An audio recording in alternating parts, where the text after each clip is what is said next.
Dans l'épisode d'aujourd'hui, nous allons examiner 5 séquences filmées pendant la Seconde Guerre mondiale qui révèlent l'horreur et la tragédie de ce grand cataclysme de l'histoire. C'est un regard brut et impartial sur un monde qui peut maintenant être confiné à l'histoire, mais qui nous affecte encore à ce jour. Bienvenue à Guerre du monde. Bataille dans le ciel pour les équipages de bombardiers de la Seconde Guerre mondiale était particulièrement brutale et dure dans les premiers mois de l'entrée de l'Amérique dans la guerre. Il y avait peu d'avions de chasse alliés capables d'escorter les bombardiers américains jusqu'à la cible et de retour, ce qui signifie qu'ils devaient repousser eux-mêmes les chasseurs allemands, dont beaucoup avaient des armes à plus longue portée et plus puissantes que les canons de .50 cal du Liberator. Cependant, bien qu'ils puissent éventuellement repousser les chasseurs ennemis, une menace pour les bombardiers restait toujours alors qu'ils approchaient de la zone cible. Pour larguer leurs bombes, ils devaient traverser un épais feu anti-aérien connu sous le nom de Flak. Le terme Flak est une contraction du mot allemand Flugabfuhrkanone, mais est devenu une sorte de terme universel pour les canons anti-aériens dans tous les théâtres de la guerre. Le 4 mai 1945, un B-24 a décollé d'un aérodrome sur l'île de Palau, dans le Pacifique Ouest, pour participer à une attaque contre les défenses antiaériennes sur l'île de Karur, avec d'autres B-24 de la 7e Force aérienne américaine. Ce B-24, qui avait été baptisé Brief par son équipage de 10 hommes, était piloté par le lieutenant Glenn R. Cluster et son copilote, le lieutenant Irving R. Brown.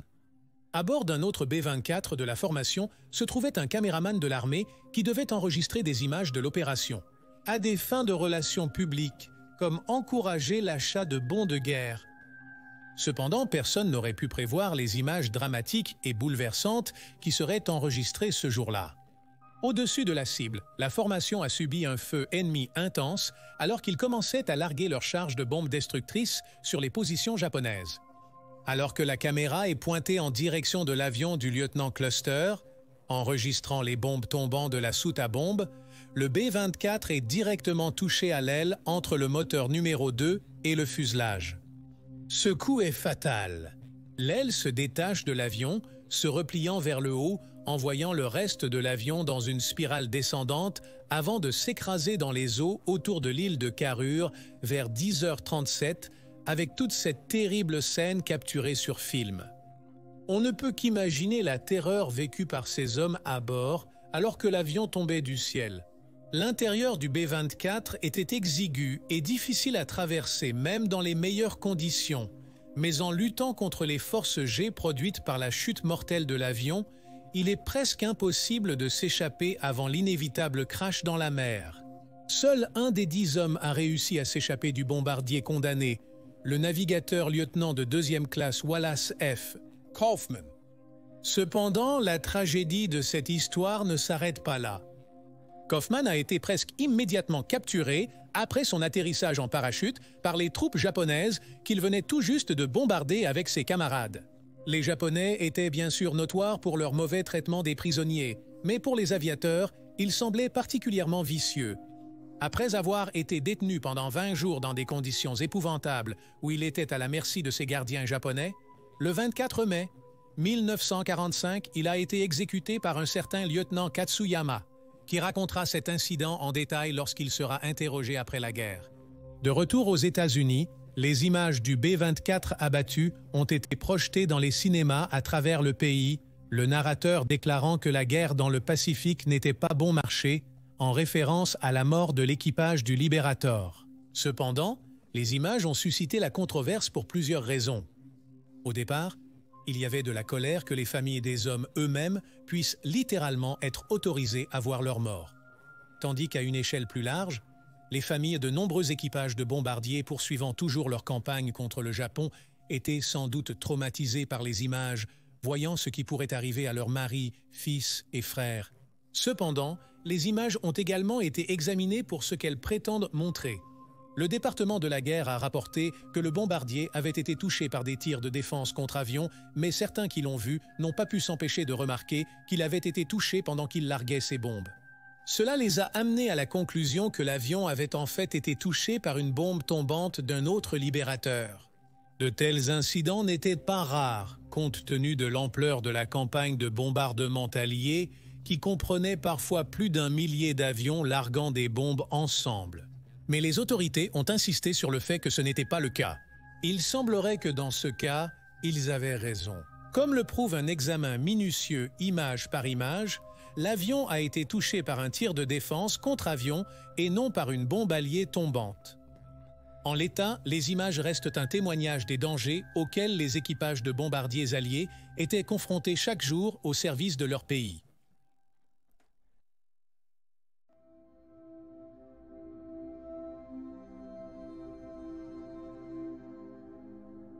Le feu. Il a été un élément clé de la guerre tout au long de l'histoire et l'exploitation de sa puissance comme outil pour vaincre l'ennemi a longtemps été un objectif des dirigeants et des leaders, mais comme tant d'armes, ce n'est qu'à l'âge industriel avec l'application des sciences que de telles armes sont devenues une réalité. Les lance-flammes existaient sous diverses formes avant 1914, mais ils ont mûri pour devenir un système d'armes crédible pendant la Première Guerre mondiale, où ils se sont avérés dévastateurs pour nettoyer les tranchées des troupes ennemies. Pendant la Seconde Guerre mondiale, les lance-flammes ont de nouveau été propulsés dans la bataille pour dégager les fortifications ennemies, et ils étaient particulièrement importants lors des campagnes de saut d'île dans le Pacifique. Ici, les forces japonaises étaient retranchées dans des bunkers et des cachettes, dissimulées par les jungles denses, leur permettant de rester cachées, prêtes à mener des embuscades, ainsi que de les protéger des grenades et des obus d'artillerie à proximité. Les lance-flammes sont donc devenues l'arme de prédilection pour dégager de telles positions défensives, ainsi, bien sûr, que pour brûler l'ennemi vif. Ils ont également surchauffé les grottes et les tunnels où se cachaient les troupes ennemies, provoquant l'évanouissement de ceux qui se trouvaient à l'intérieur. De plus, ils ont déclenché des incendies qui ont rempli les cachettes de fumée suffocante ou consommé tout l'oxygène à l'intérieur, suffoquant de toute façon les troupes japonaises qui les occupaient. Ainsi, le lance-flamme était l'une des armes les plus redoutées utilisées par tous les camps pendant la guerre.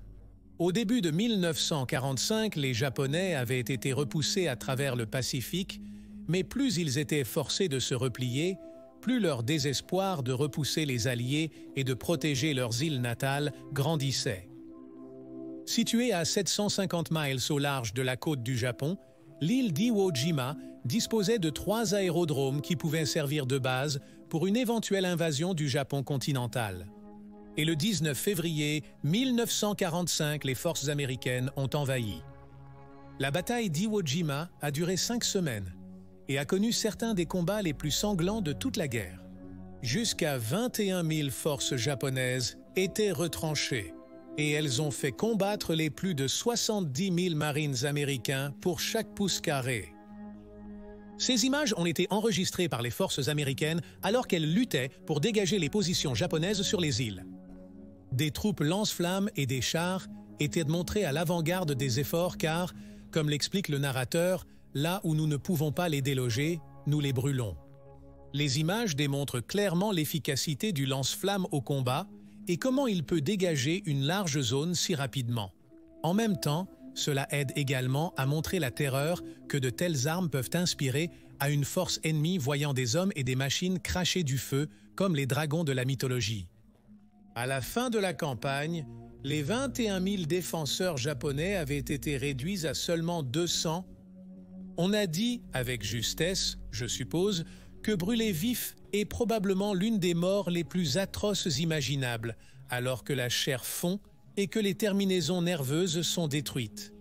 En étant touché par un lance-flamme, il est probable que vous avaleriez le liquide enflammé, incinérant ainsi vos organes internes avant même que le feu externe ne les atteigne. Le feu provoquerait également une contraction de vos tissus mous, ce qui entraînerait une déchirure de votre peau affaiblie et un rétrécissement des graisses, des muscles et même des organes. Les muscles se contractent ensuite à cause de la brûlure et cela provoque une flexion des articulations, laissant votre corps contorsionné dans ce qu'on appelle une pose pugilistique ou de boxeur, comme ce fut le cas pour de nombreuses victimes de l'éruption volcanique de Pompéi en 79, après Jésus-Christ. Compte tenu de l'horreur d'une telle mort et de l'avoir infligée à leurs camarades, il n'est donc pas étonnant que les opérateurs de lance-flammes et les équipages de chars qui ont été capturés sur tous les fronts ait souvent été soumis aux traitements les plus infernaux et brutaux. Même sur le front de l'Europe occidentale, où les prisonniers étaient généralement mieux traités qu'ailleurs, les équipages de lance-flammes abandonneraient leur équipement avant de devoir se rendre, prétendant plutôt avoir perdu leurs fusils pendant la bataille.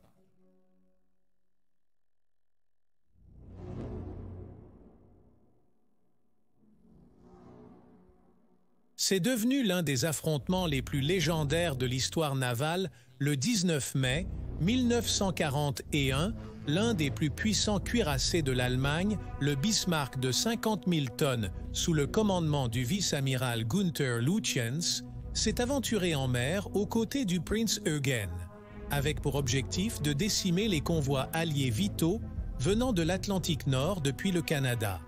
Pour l'amirauté de la Royal Navy, le Bismarck représentait une menace très réelle pour l'effort de guerre. Lutyens avait déjà commandé une opération similaire en utilisant le navire de guerre allemand Scharnhorst, obtenant un grand succès, et maintenant il avait encore plus de puissance de feu à sa disposition. Ainsi, à l'insistance de Churchill, l'ordre a été donné de couler le Bismarck. Ayant opéré en mer Baltique, la Royal Navy savait que les navires allemands devraient passer entre le Groenland, l'Islande et l'Écosse pour atteindre les convois et a donc positionné une force de navires de guerre pour patrouiller ces zones. Parmi eux se trouvait le croiseur de bataille Her Majesty's Ship Hood, connu familièrement par le peuple britannique sous le nom de Puissant Hood. Navire remarquablement beau, le Her Majesty's Ship Hood avait capturé les cœurs du peuple britannique pendant l'entre-deux-guerres, construisant un mythe de l'invincibilité du navire. C'était formidable pour la propagande britannique à une époque où la machine de guerre allemande semblait invincible. Mais pour ceux qui comprenaient la conception des navires de guerre et les concepts opérationnels, on savait que le Hood avait plusieurs défauts clés qui avaient conduit beaucoup de personnes à l'amirauté à s'inquiéter s'ils devaient affronter le Bismarck. Néanmoins, le Hood, accompagné du cuirassé récemment construit Prince of Wales, patrouillait à l'ouest de l'Islande alors que les navires de guerre allemands faisaient leur mouvement. Le 24 mai, le Prince of Wales aperçut les deux navires de guerre allemands et à 5h52, les premiers coups de feu furent tirés. Prenant le Prince Eugen pour le Bismarck, les navires britanniques ont d'abord ciblé le croiseur plus petit, tandis que les deux navires allemands concentraient leur formidable puissance de feu uniquement sur le Hood. Ces images rares ont été prises depuis le pont du Prince Eugen et montrent le spectacle incroyable du Bismarck tirant ses canons en colère, envoyant des obus vers les navires britanniques à environ 23 km de distance lorsque l'engagement a commencé.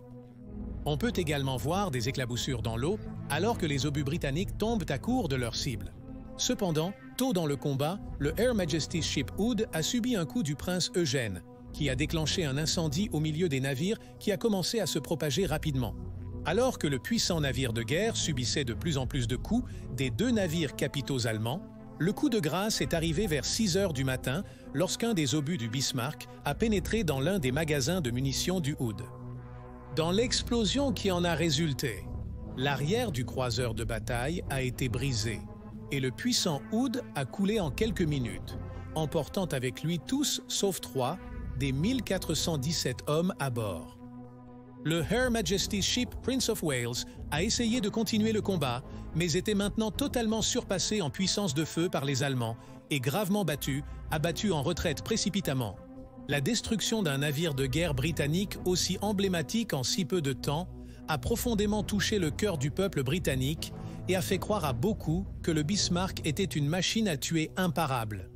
Cependant, désireux de venger leurs camarades tombés à bord du Hutt, la Marine royale et l'armée de l'air ont lancé un effort massif pour poursuivre le Bismarck après avoir localisé le navire de guerre allemand. Vague après vague, des avions torpilleurs Swordfish de la Royal Navy ont été envoyés pour attaquer, mais ils ont eu peu de succès compte tenu de la protection sous-marine du Bismarck. Puis, une torpille a réussi à endommager le mécanisme de direction du cuirassé, rendant le navire immanœuvrable. Alors que des efforts étaient en cours pour le réparer, les Britanniques ont saisi l'opportunité et se sont rapprochés avec tout ce qu'ils avaient, criblant le cuirassé de tir jusqu'à ce que ces canons de 38,1 cm, les mêmes canons qui avaient envoyé le Hood au fond de la mer, soient détruits et que Lutyens soit mort. Même ainsi, l'incroyable navire de guerre a refusé de couler, Et ce n'est que lorsque l'équipage allemand, réalisant que leur situation était sans espoir, a détonné des charges dans la coque et a envoyé le puissant navire par le fond, s'abordant ce qui était, jusqu'à ce point, le navire de guerre le plus redouté au monde. Le Bismarck a coulé juste 3 jours après sa bataille avec le Hood.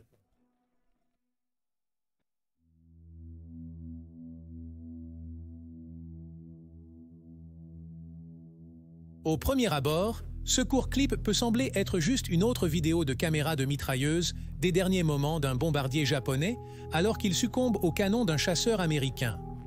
Dramatique, certainement, mais en aucun cas unique. Mais regardez de nouveau. Sous le fuselage de ce bombardier Mitsubishi J4M surnommé Betty par les Alliés, il y a une petite protubérance qui semble avoir sa propre paire d'ailes. Ce n'est pas un bombardier Betty ordinaire. C'est en fait un avion porteur, pour le missile Yokosuka MXI.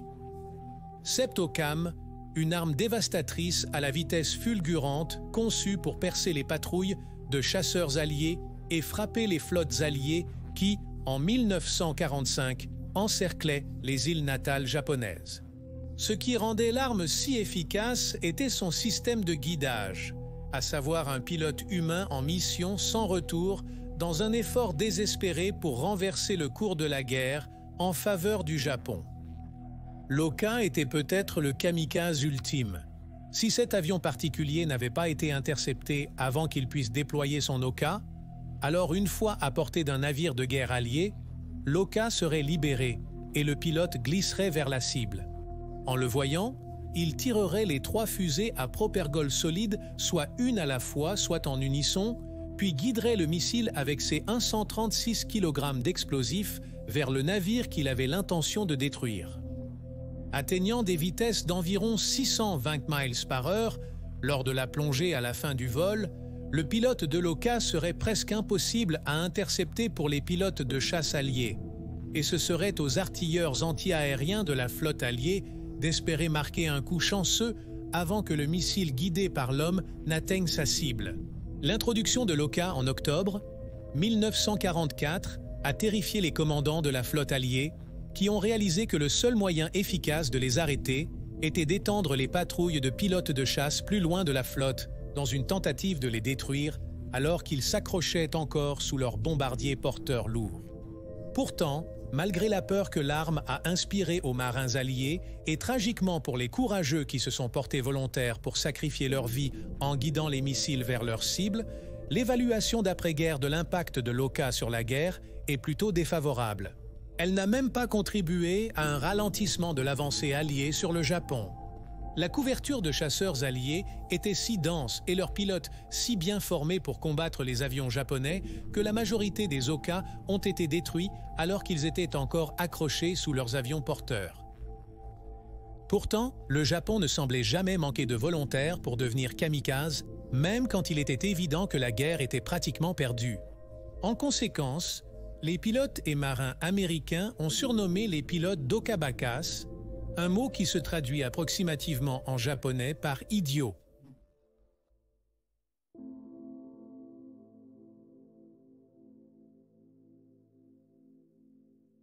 Le massacre d'innocents dans la guerre est aussi ancien et terrible que la guerre elle-même.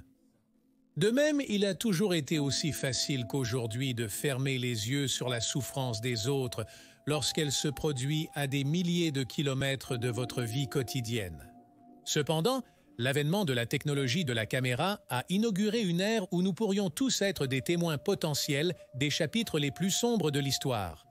Les nazis n'ont jamais hésité à enregistrer leurs atrocités. En fait, ils ont tenu des registres méticuleux de leur extermination des soi-disant races inférieures dans les terres occupées d'Europe, et cela comprenait des preuves photographiques et vidéo. Ainsi, l'Holocauste en Europe, ces images de wagons à bestiaux, de chambres à gaz et de masses affamées sont devenues gravées dans l'esprit des générations d'après-guerre. Étant donné à quel point nous sommes devenus familiers avec de telles scènes, alors vous pouvez être pardonné de penser que vous regardez la rafle des Juifs ici. Mais vous auriez tort. Ces personnes sont conduites à leur mort, mais elles ne sont pas juives. Ce ne sont pas des Roms, ni des témoins de Jéhovah, ni personne à qui vous pourriez vous attendre. Non, ce sont des civils allemands vivant à l'intérieur des frontières de la Tchécoslovaquie après que le pays a été libéré par l'armée rouge. Ces images ont émergé en 2010 mai 1945 et ont été prises le 10 mai 1945. Moins de 48 heures après la reddition de l'Allemagne nazie, lorsque la guerre en Europe a pris fin. Les images montrent des hommes, des femmes et des enfants d'origine allemande à Borislavka, un quartier de Prague, rassemblés et emmenés dans le cadre des expulsions forcées qui avaient lieu à l'époque. Environ 3 millions d'Allemands ethniques seraient expulsés de force de Tchécoslovaquie, les actes de violence les plus brutaux étant perpétrés contre quiconque refusait. Parmi le groupe présent dans ce film, certains sont isolés et contraints de se tenir au bord de la route, avec une prairie pittoresque derrière eux. Ils savent probablement déjà qu'ils seront bientôt abattus par des hommes portant des brassards blancs. Ces hommes étaient des gardes révolutionnaires de Tchécoslovaquie, un groupe de justiciers qui s'est chargé de purger le pays du peuple allemand une fois pour toutes. On pense qu'environ 40 hommes et une femme ont été abattus sur cette scène. Comme si leur vie n'était pas assez insignifiante pour leurs meurtriers, leurs corps ont ensuite été profanés par des camions qui les ont écrasés. Des scènes comme celle-ci ont eu lieu partout en Tchécoslovaquie pendant les expulsions du pays, soit par le biais de la politique officielle, soit par des expulsions sauvages menées par des groupes armés tels que les gardes révolutionnaires. Il reste incertain combien de personnes sont mortes pendant les expulsions. Les estimations allant de 20 000 à 250 000. Beaucoup de ceux qui sont morts ont succombé à la faim dans des zones de détention où les conditions étaient extrêmement mauvaises. Et dans de nombreux cas, leurs gardiens étaient d'anciens prisonniers de camps de concentration libérés qui prenaient plaisir à tourmenter les personnes qu'ils tenaient pour responsables de leurs propres souffrances, qu'ils soient nazis ou non. Il n'y a pas eu de procès. Des personnes âgées et jeunes ont simplement été désignées et assassinées. Vous ne voyez pas la justice pour un peuple précédemment opprimé. Ici, vous voyez la seule chose qui prospère en guerre, la haine brute et débridée, le pire de l'humanité.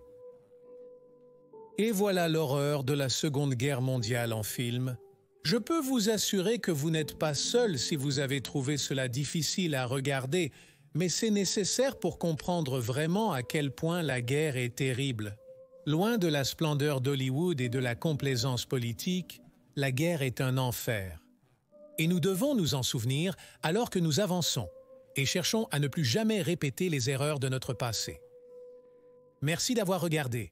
Veuillez laisser un commentaire ci-dessous avec vos propres pensées et réactions et n'oubliez pas d'aimer cette vidéo et de vous abonner pour soutenir la chaîne. Ceci est Les Guerres du Monde.